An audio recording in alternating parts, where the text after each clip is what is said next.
रामकृष्ण हरी. चवमंत्रामध्ये सगळ्या माझ्या मैत्रिणींचं अगदी मनापासून स्वागत आहे. आज आपण बनवतोय बघा आंबावडी, आंबा बर्फी. त्यासाठी लागणारं साहित्य बघू. 1 वाटी आंब्याचा गर घेतलाय. आता हा मीडियम गॅसवर छान परतू देऊ आपण. आंब्याचा सीझन आहे तोपर्यंत छान असे नवीन नवीन वेगवेगळे आंब्याचे पदार्थ बनवून खाऊ आपण.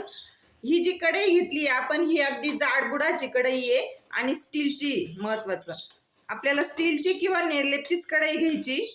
बघा मीडियम गॅसवर आंब्याचा गर आपण पूर्ण असा एकसारखा हलवत राहणार आहे.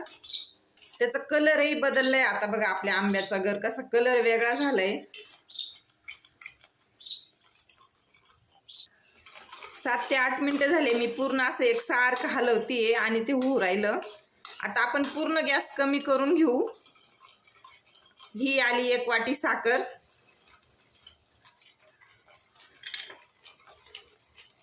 पूर्ण साखर वितळून अगदी छान कलर पण बदलतोय आता याचा.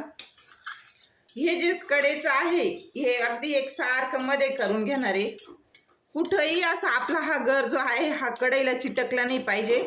त्यासाठी अगदी कमी गॅसवरच ही प्रोसेस करून घ्यायची. बघा अगदी वेळ लागतो. कमी जास्त 25 ते 30 मिनिटं लागतात ह्या रेसिपीला. तुम्ही एक लाईक आणि एक सबस्क्राईब नक्की करा.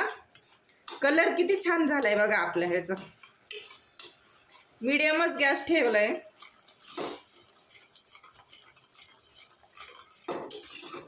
इतकी छान बनते ही रेसिपी.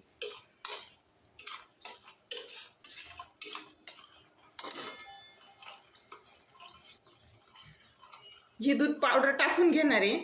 दूध पावडर टाकल्याच्या नंतर आपल्याला ही जी प्रोसेस आहे ही खूप महत्वाची आहे. कुठे अशी गठुळी होऊ द्यायची नाही. एकसारखं असं मिक्स करत राहायचं. बघा ही खूप महत्वाची टीप आहे. इथं गठुळ्या ज्या आहेत त्या अशा पूर्ण एकसारख्या मोडत राहायच्या.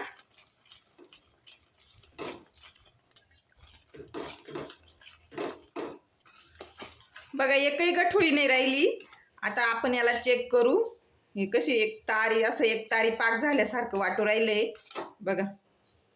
पण अजून थोडं होऊ द्यावा लागेल. कमी गॅसवरच होऊ देऊ. बघा पूर्ण झालंय. आपला हा जो गर आहे हा अगदी कढईपासून असा वेगळा होतोय, चिटकत नाहीये. आणि गोडाचा पदार्थ म्हटलं की जायफळ हे येतच. जायफळ आणि सुंठ वेलचीची पावडर बनवून ठेवलेली टाकून घेऊ. ती छान आता मिक्स करू. बघा पूर्ण असं एकसारखं आपण मिक्स करून घेतलंय.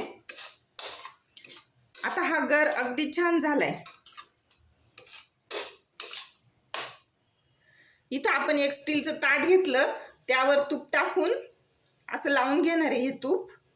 आणि आता ते मिश्रण आपल्या याच्यावर टाकून घेऊ. सर्व मिश्रण याच्यावर ओतून घेतलं. आता हे छान हळूच असं पसरवून घेऊ आपण. एकसारखं पसरवून देऊ. पसरवून झालं. आता हे बारीक किसलेलं खोबरं आपण असं टाकून घेऊ त्याच्यावर. आणि हे खोबरं असंच नाही ठेवायचं आपल्याला, ते मध्ये असं गेलं पाहिजे. हे असं करून घेऊ.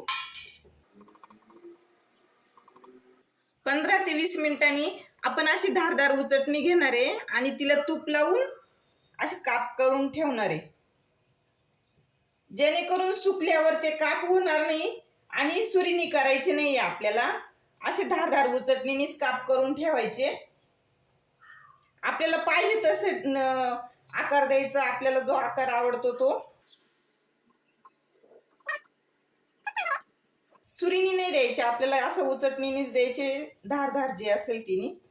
आता आपण हे 5 ते 6 तासासाठी असंच सोडून देऊ आणि छान सेट होऊ देऊ याला. बघा आपली आंबावडी तयार आहे. अगदी खुसखुशीत आणि चटकदार अशी आपली ही आंबावडी आहे. अगदी 2 ते 3 महिने टिकणारी ही आपली आंबावडी कशी झाली आहे बघा. तुम्हाला दाखवते मी. अगदी अशी धारधार यांनी काढावं लागते उचटण्यानी. बघा खूप छान झाली आहे आपली आंबावडी. खुसखुशीत आणि अगदी मस्त झाली. बघा चिगट नाही झाली किंवा आपल्या हाताला पण अशी माखत नाही. एकदम मस्त अशी भगरळी रवेदार आपली आंबावडी तयार झाली आहे. तुम्ही पण अशी आंबावडी नक्की बनवा, खा आणि मला एक लाईक आणि एक सबस्क्राईब नक्की करा.